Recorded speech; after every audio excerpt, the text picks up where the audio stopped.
پہلی فرمایا اذا تمن خانہ، جب اس کے پاس امانت رکھی جاتی ہے خیانت کرتا ہے، واذا حدث کذب، اور جب بات کرتا ہے جھوٹ بولتا ہے، واذا عاہد غدر، وعدہ کرتا ہے تو دھوکہ دہی کرتا ہے، واذا خاصم فجر، اور جب اس کی کسی کے ساتھ لڑائی ہو جاتی ہے تو بے دریغ زبان کا استعمال کرتا ہے، گالم گلوچ کرتا ہے، برے الفاظ بولتا ہے۔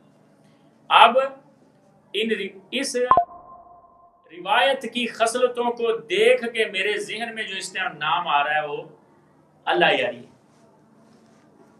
اس روایت کی خصلتوں کو دیکھ کہ بات کر کے جھوٹ بولنا۔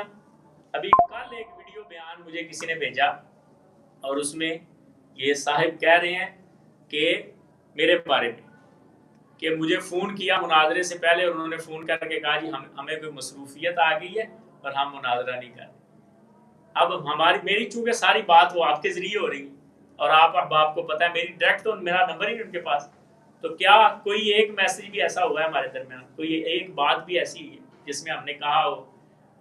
اور وَإِذَا خَاصَمَ فَجَرَ، ماضی کے مناظرات دیکھ لیے جائیں تو اس میں پتہ چلتا ہے واضح کہ جب بات کنٹرول سے باہر ہونے لگتی ہے تو یہ شخص اس کو فجور پکڑنا شروع ہو جاتا ہے۔ اللہ المستعان۔ بہرحال اللہ تعالیٰ بچائے ایسی نفاق کی علامات سے، اور یہ جب کسی شخص کے اندر آنا شروع ہوتی ہیں تو پھر وہ اپناتا جاتا ہے یہاں تک کہ وہ پکا منافق ہو جاتا ہے۔ اور نفاق کہتے ہیں مخالفت الظاہر للباطن، یا مخالفت الباطن للظاہر، کہ ظاہر اور ہو باطن ہو۔